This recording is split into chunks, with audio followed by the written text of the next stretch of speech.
हाय दोस्तों, आज मैं आया एक नई वीडियो के साथ। इसमें ये हमारा 8 एचपी का आउटडोर है, VR4 का आउटडोर है। तो इसमें क्या था, ये इसका जो एक्यूमुलेटर के नीचे का टाका है, जो ये पाइप होते हैं क्वार्टर के, ये पाइप फट गए थे, जिसके कारण पूरा का पूरा रेफ्रिजरेंट निकल गया था और ऑयल भी जो होता है सारा का सारा इसमें से निकल गया था। अब मशीन की कंडीशन तो काफ़ी ख़राब है। इसका एक्यूमुलेटर और ऑयल सेपरेटर हमने चेंज कर दिया। ऑयल सेपरेटर भी बहुत ज़्यादा ख़राब हो गया था इसका, ठीक है ना।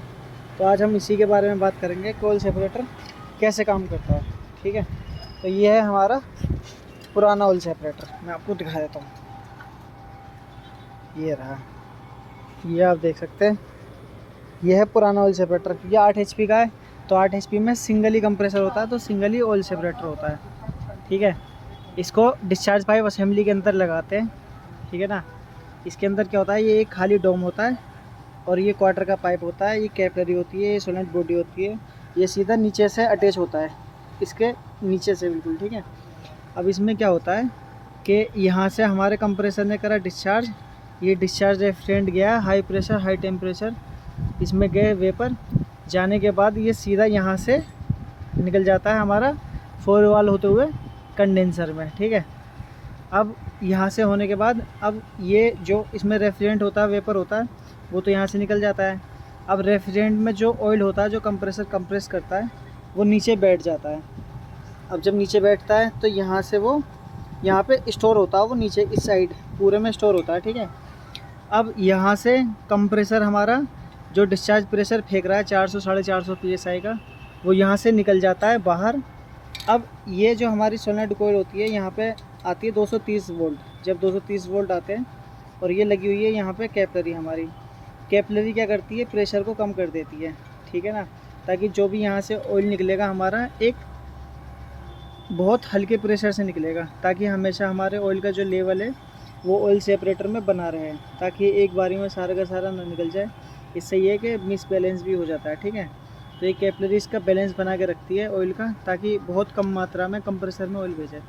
और ये जो टाका है, ये कंप्रेसर में जो सेक्शन का पाइप जुड़ता है उसमें ये टाका जुड़ता है, ठीक है ना। इससे क्या होता है कि सेक्शन के थ्रू जो कंप्रेसर में ऑयल बाहर गया है वो वापस कंप्रेसर में आ जाए, ताकि कंप्रेसर का जो मैकेनिज़्म है, जो जितने भी पार्ट है घूमने वाले, सबको ऑयल पूरी की अच्छी तरीके से मिल सके, जिससे कंप्रेसर ओवरहीट ना हो, ठीक है ना। और कंप्रेसर को जो ऑयल होता है उसको ठंडा करने के लिए तो रेफ्रिजरेंट है ही, ठीक है ना। तो ये यहाँ से ऑयल वापस कंप्रेसर में चला जाता है। तो नीचे हमेशा इकट्ठा होता है ऑयल। अब बहुत सी बार ये भी चौक हो जाता है, तो इसको फ्लैशिंग करने की वीडियो मैंने डाल रखी है, आप जाके देख सकते हैं। तो यही इसका ऑयल सेपरेटर का काम होता है, ऑयल सेपरेट करना। और जो भी रेफ्रिजरेंट है वो यहाँ से यहाँ होके आउट हो जाता है, ठीक है ना। ऐसे ही ये इसका एक्यूमुलेटर है, मैं आपको दिखाता हूँ। ये इसका एक्यूमुलेटर है। इसकी भी हालत बहुत ज़्यादा ख़राब हुई पड़ी है। ये देख सकते हैं आप लोग कि यहाँ से इसका टाका ये ख़राब हो गया था और इसमें पूरा का पूरा ख़त्म हुआ पड़ा है ये एक्यूमुलेटर। नीचे से इसकी जड़ भी, जो लोहे का टाका होता है, वो भी माइनर लीक है इसका, ठीक है ना। तो ये इसका ऑयल सेपरेटर हो गया, ये इसका एक्यूमुलेटर हो गया। दोनों का काम एक जैसे ही है। जैसे ये है, यहाँ से हमारा कंप्रेसर का डिस्चार्ज हुआ और यहाँ से हमारा बाहर निकल गया है, ठीक है। इसमें एक NRV भी लगता है, पर वो यहाँ जो पाइप आता है उससे निकल के अपना निकल जाता है आगे, ठीक है ना। अब ये तो हो गया हमारा ऑयल सेपरेटर, ठीक है। अब ऐसे ही आ जाते हैं हम एक्यूमुलेटर पे। एक्यूमुलेटर का भी सेम वही काम है। जो हमारे इंडोर से जो रेफ्रिजरेंट आ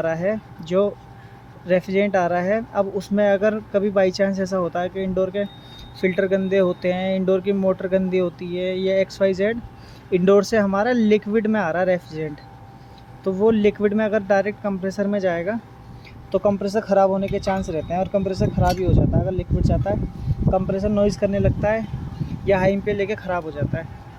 तो कंप्रेसर में ऑयल ना जाए, जो ऑयल कह रहा हूँ सॉरी, रेफ्रिजरेंट लिक्विड फॉर्म में ना जाए, तो उसके लिए ये एक एक्यूमुलेटर लगाते हैं। इसमें क्या है, यहाँ से रेफ्रिजरेंट इन होएगा और यहाँ से हमारा आउट होके और ये हमारा सेक्शन में कंप्रेसर में चला जाएगा। जो यहाँ से होता हुआ कंप्रेसर में जाएगा, उसी में ये टाका ऐड होएगा, ठीक है ना। तो यहाँ से सेक्शन करेगा और यहाँ से उसमें ये ऐड होकर कंप्रेसर के सेक्शन में जुड़ जाएगा। अब इसका भी वही काम होता है, जैसे ये पाइप यहाँ से हमारा आउट हो रहा तो ये कम से कम यहाँ तक जाता है, यहाँ तक यहाँ तक यहाँ तक ये इसमें जाता है। इसके अंदर भी वही चीज़ है सारी, दिख नहीं रहा वरना मैं आपको दिखाता। इसमें भी एक जाली होती है और अंदर से एक खोखला होता है, कुछ नहीं होता इसमें। अब इसमें क्या है, यहाँ से रेफ्रिजरेंट आया हमारा, आने के बाद ये इसके अंदर गया। अब ये आउटडोर में लगा है, जैसा कि आपको पता ही होता है कि आउटडोर में लगा हुआ होता है ये। और आउटडोर में क्या होता है, कंडेंसर होता है, कंप्रेसर होता है, और वहाँ का जो टेम्परेचर होता है वो काफ़ी ज़्यादा हाई होता है, जिसके कारण क्या होता है वहाँ पे हीट काफ़ी होती है। और हीट से क्या होता है, जो लिक्विड नीचे से आ रहा है लिक्विड फॉर्म में, वो इस डोम में जाके वो एकदम वेपर में कन्वर्ट हो जाता है, क्योंकि उसको हीट मिलती है। और वो वेपर में कन्वर्ट होकर फिर सेक्शन के थ्रू वो कंप्रेसर में फिर वेपर ही वेपर जाता है, ठीक है ना। तो जैसे ये है, यहाँ से अब दोनों का सेम से काम है। इसका काम है ऑयल को स्टोर करना, और वेपर यहाँ से वेपर इन होंगे, हाई प्रेशर हाई टेम्परेचर मोर सुपर हीटेड वेपर यहाँ से इन होंगे और यहाँ से आउट हो जाएंगे, और जो ऑयल होएगा वो नीचे आके स्टोर हो जाएगा। और इसके थ्रू इसमें 230 वोल्ट कंट्रोल पीसीबी देती है वो। जैसे कंप्रेस स्टार्ट होता है, स्टार्ट होते ही यहाँ से सप्लाई आ जाएगी, और जो एक्यूमुलेटर के नीचे सप्लाई आती है वो मुश्किल से 10-15 सेकंड बाद सप्लाई आ जाती है उसमें, ठीक है ना। तो इसका भी वही काम है कि ऑयल जो डिस्चार्ज कर दिया, डिस्चार्ज कंप्रेसर ने जो डिस्चार्ज करा, रेफ्रिजरेंट के साथ तो ऑयल चलता ही है, तो जो डिस्चार्ज करा वो ऑयल सेपरेटर में स्टोर हो गया, और स्टोर होने के बाद वो सेक्शन के थ्रू वापस कंप्रेसर में आ गया।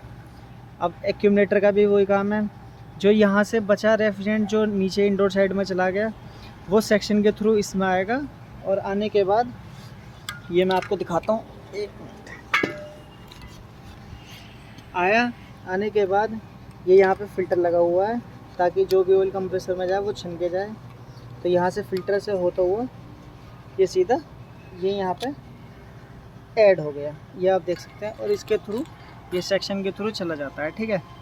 अब बहुत सी बार क्या होता है कि जैसे ये बहुत से लोग टाका मारते हैं यहाँ पे, जैसे इसकी भी हालत बहुत ख़राब हुई पड़ी है, ये तो ख़राब हुआ हुई है, कितना कोरोजन आ रहा है इसमें। तो ये क्या करते हैं ना बहुत से लोग, कि ये जो टाका मारते हैं ये टाका चौक हो जाता है। तो उसमें क्या होता है, फिर कंप्रेसर में जो भी ऑयल होता है वो डिस्चार्ज तो कर देता है, लेकिन उसको सेक्शन के थ्रू मिल नहीं पाता है। तो उस केस में क्या होता है, कंप्रेसर ओवर हीट होकर कंप्रेसर ख़राब हो जाता है। तो कभी भी अगर इसको चेंज करें तो यहाँ से टाका निकालें, या यहाँ से निकालें, या यहाँ से निकालें, बिल्कुल इस तरीके से करें। कॉन्फिडेंस आपको होना चाहिए कि जो आप टाका मार रहे हो वो बिल्कुल प्रॉपर मार रहे हो, ठीक है। और अगर ये भी नहीं हो सके तो एक टाका यहाँ से निकाल लो, या कहीं से भी निकाल लो, और पीछे से प्रेशर देके और हाथ लगा के और चेक कर सकते हो इस पर 230 वोल्ट देके कि टाका लगाया या नहीं लगाया। बाकी ये तो एक्सपीरियंस जैसे जैसे आपको आएगा वैसे वैसे आप टाका मारने की क्वालिटी को अच्छी कर सकते हो, ठीक है ना। तो इसके अंदर ये भी खाली होता है अंदर से खोखला, और ये भी, ठीक है ना। तो यही हमारे एक्यूमुलेटर और ऑयल सेपरेटर का काम होता है। तो कभी भी अगर काम करें तो इन चीज़ों, कभी भी, हाँ एक चीज़ और, अगर आप कंप्रेसर चेंज कर रहे हैं, कंप्रेसर ख़राब हो रहा है बार बार, या कंप्रेसर ख़राब हो गया, ओवर हीट हो गया, तो कंप्रेसर को उल्टा करके देखें, ये बहुत ज़रूरी है। और ये सभी के लिए है, क्योंकि मैं भी ऐसे ही करता हूँ। उससे हमें ये पता चल जाता है कि कंप्रेसर में ऑयल है या नहीं है। अगर कंप्रेसर में ऑयल नहीं है तो सीधी सिंपल सी बात है कि कहीं ना कहीं तो ऑयल होएगा।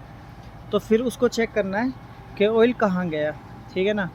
क्योंकि ऑयल अगर नहीं आ रहा तो आप कंप्रेसर पर कंप्रेसर चेंज करते रहो, और कंप्रेसर ख़राब होने ही होने, ठीक है ना। मैंने एक वीडियो डाली थी, उसमें आप देखना लिस्ट में जाके, कम से कम एक उसमें कम से कम 4 से 5 लीटर ऑयल निकला है। इतना ऑयल कई कंप्रेसर होगा वो उसी में चला गया था, तो लोग ध्यान नहीं दे रहे थे। तो कभी भी अगर करो, अगर कंप्रेसर को टेढ़ा करने के बाद उसमें ऑयल नहीं आ रहा तो समझ लो कि ऑयल कहीं ना कहीं स्टोर हो रहा है। तो पहले उस चीज़ को क्लोज़ करो ताकि वो चीज़ ठीक रहे। अब ये देख सकते हैं आप लोग, मैं आपको दिखाता हूँ, एक मिनट।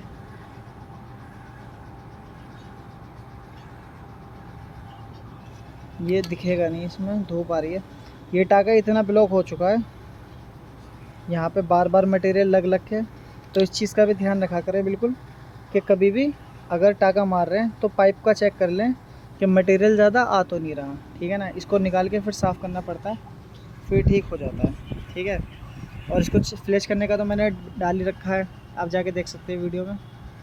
तो यही है कि कभी भी अगर इन चीज़ों को चेक करें तो बिल्कुल प्रॉपर करें, ताकि हर चीज़ की लाइफ बेहतर से बेहतर हो सके। ठीक है दोस्तों, वीडियो अच्छी लगी हो तो लाइक करें, कमेंट करें और चैनल को सब्सक्राइब करें। मिलते हैं नेक्स्ट वीडियो में।